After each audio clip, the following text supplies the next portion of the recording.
आदाब, नमस्कार दोस्तों, मैं हूं आसिफ और आपका स्वागत है हिस्टोरिक आसिफ में। दोस्तों, आज आपको हम पानीपत की दूसरी लड़ाई के बारे में बताने जा रहे हैं। हम आपसे बस यही इतना कहेंगे कि प्लीज़ अगर आपको पानीपत की दूसरी लड़ाई के बारे में जानना है तो इस वीडियो को पूरा देखिएगा, स्किप बिल्कुल नहीं कीजिएगा। पूरा इतिहास हम आज आपको बताएंगे। 1526 ईस्वी में बाबर ने पानीपत के प्रथम युद्ध में इब्राहिम लोदी को हरा के जो मुगलिया सल्तनत की नींव रखी थी, वो नींव इतनी मजबूत नहीं थी हुमायूं उस पर कोई इमारत खड़ा कर पाता। उससे पहले अफगान सरदार शेर शाह सूरी ने हुमायूं को हराकर हिंदुस्तान से भगा दिया। 1556 में जो पानीपत का युद्ध हुआ वो मुगलों के लिए एक निर्णायक युद्ध था। पूरा विवरण हम इस वीडियो में आपको बताएंगे। चलिए जल्दी से शुरू करते हैं। पानीपत का दूसरा युद्ध जिसने भारत की तकदीर और तस्वीर बदल दिया था।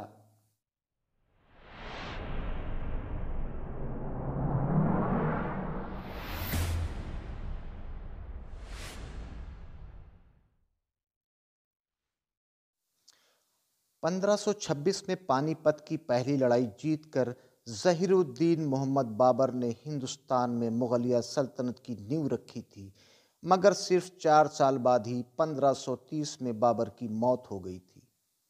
बाबर के बड़े बेटे हुमायूं ने इस कच्ची नींव की इमारत यानी कि सिंहासन पर बैठा।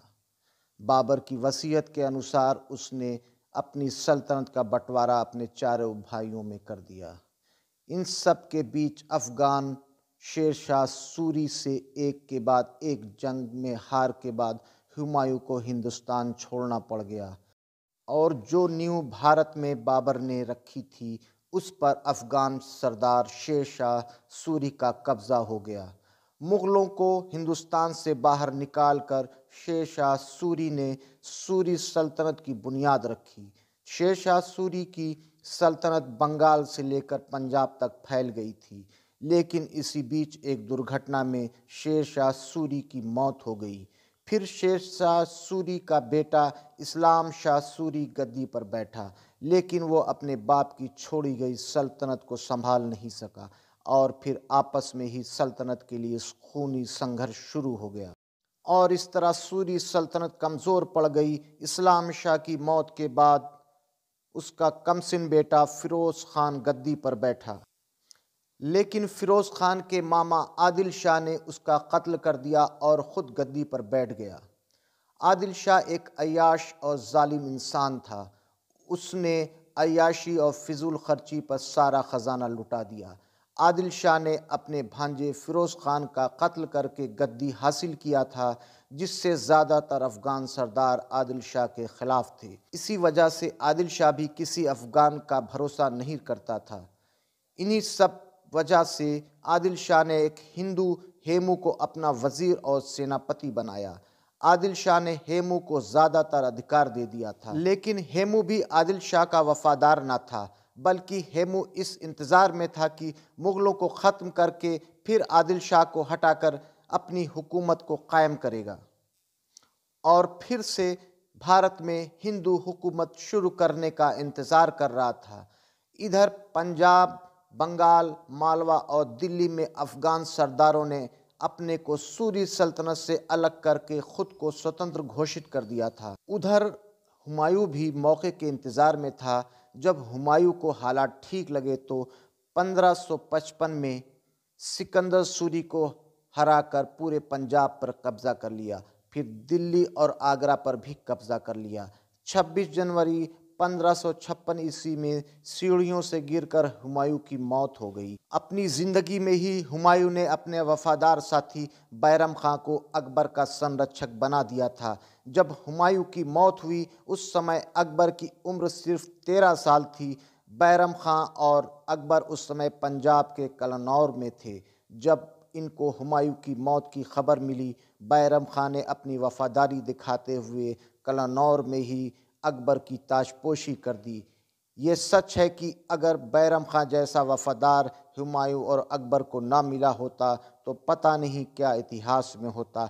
आज जो मुग़लों का ये गौरवशाली इतिहास के चर्चे होते हैं, उसकी देन बैरम खान की वफ़ादारी और बहादुरी से जुड़ी। अकबर सिर्फ 13 साल का था, इसलिए तमाम फैसले बैरम खां ही करने लगा था और एक तरह से हुकूमत बैरम खां के हाथों में थी। उस समय अकबर को सबसे ज़्यादा खतरा सिकंदर शाह सूरी से था। वो बार बार पंजाब पर हमला करता रहता था।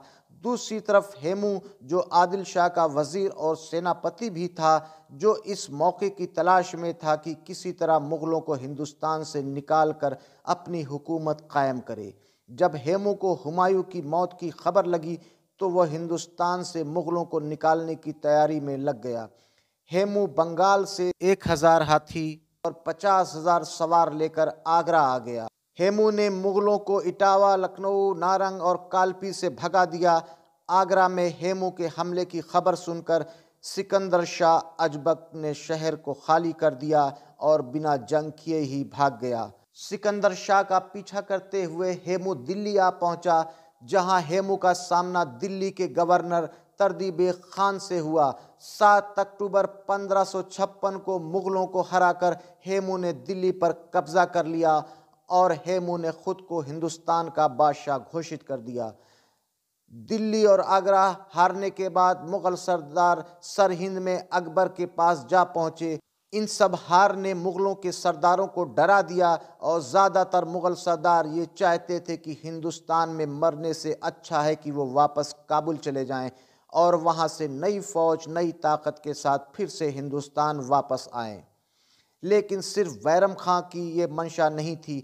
बैरम खां ने कहा कि हम लड़ते हुए मरेंगे या फिर दिल्ली आगरा जीत कर गाजी कहलाएंगे। अकबर छोटा था, फिर भी वो बैरम खां की बात से सहमत था कि काबुल जाने से बेहतर है कि लड़कर यहीं मरेंगे। सबसे ज़्यादा तरदी बेग डरा हुआ था। वो बार बार काबुल जाने की बात कर रहा था। तब बैरम खां ने अकबर के सामने ही तरदी बेग खान का कत्ल कर दिया, क्योंकि तरदी बेग की वजह से तमाम मुग़लों के हौसले पस्त हो रहे थे। बैरम खां ने मुग़ल फ़ौज और सरदारों से कहा कि बादशाह अकबर तो अभी बच्चा है, अगर हम भाग गए तो हार का कलंक हमारे चेहरे पर होगा। हमारा आत्मसम्मान ये कहता है कि हम यहीं पर लड़कर मरेंगे या जीत कर गाजी कहलाएंगे। अकबर ने भी पूरी तरह से बैरम खां का समर्थन किया और कहा कि खान बाबा सही कह रहे हैं। अकबर ने कहा कि हम लड़ेंगे और मरेंगे, मगर अब हिंदुस्तान से वापस नहीं जाएंगे। कम उम्र अकबर के भाषण से मुग़ल फ़ौज में नया हौसला पैदा हुआ और मुग़ल फ़ौज लड़ने मरने के लिए तैयार हो गई।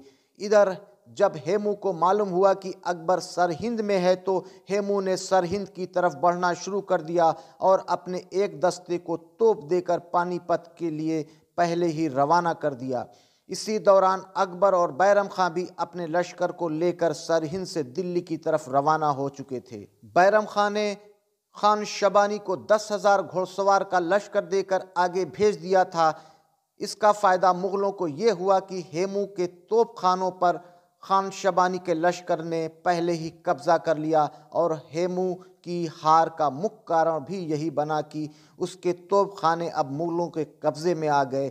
मानसिक रूप से इस जंग में पहले ही मुग़लों ने बढ़त बना ली, क्योंकि हेमू का सबसे मुख्य हथियार मुग़लों के कब्ज़े में आ गया था।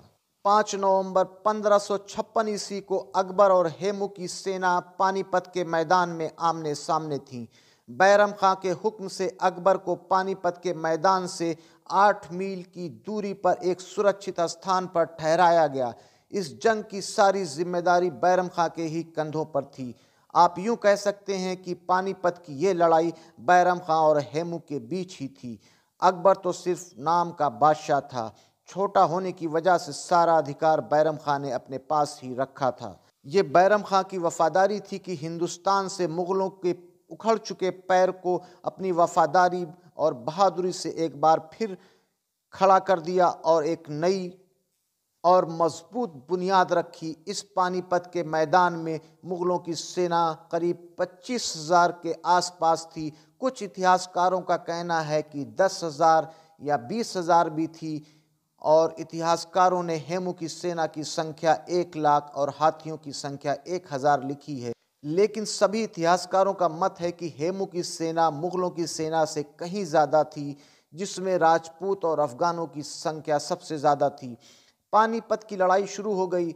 हेमू की सेना मुगल सेना पर भारी पड़ने लगी। मुगलों को हर छोर से हेमू की सेना पराजित करने लगी। हेमू की सेना के भीषण आक्रमण से हारती मुगलों की सेना को देख हेमू उत्साहित हो रहा था और उसको यकीन हो रहा था कि ये मुगलों की आखिरी लड़ाई है और मुगलों को हराकर वो अपना सपना पूरा करने ही वाला है। इससे पहले हेमू लगातार 22 लड़ाइयों को जीत चुका था। बंगाल से पंजाब तक वो किसी भी लड़ाई में नहीं हारा था।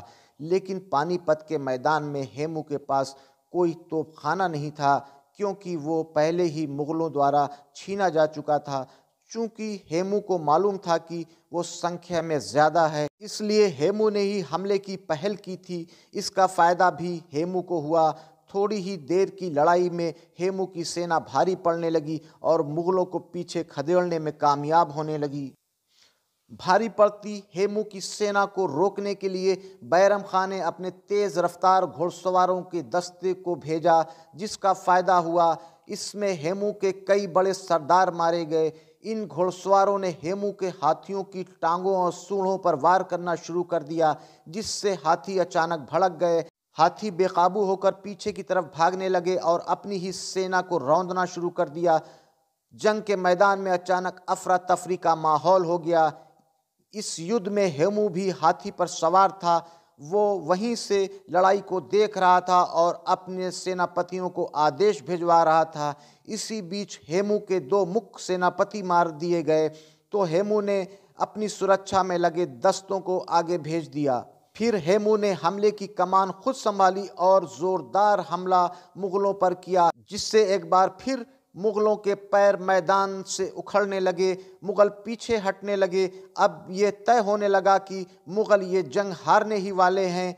हेमू की जीत सुनिश्चित नजर आ रही थी कि एक मुगल सैनिक का तीर हेमू की आंख में जा लगा और इस तीर ने हिंदुस्तान के इतिहास को बदल दिया। तीर के लगते ही हेमू बेहोश होकर गिर पड़ा और इस जंग का नक्शा पलट गया।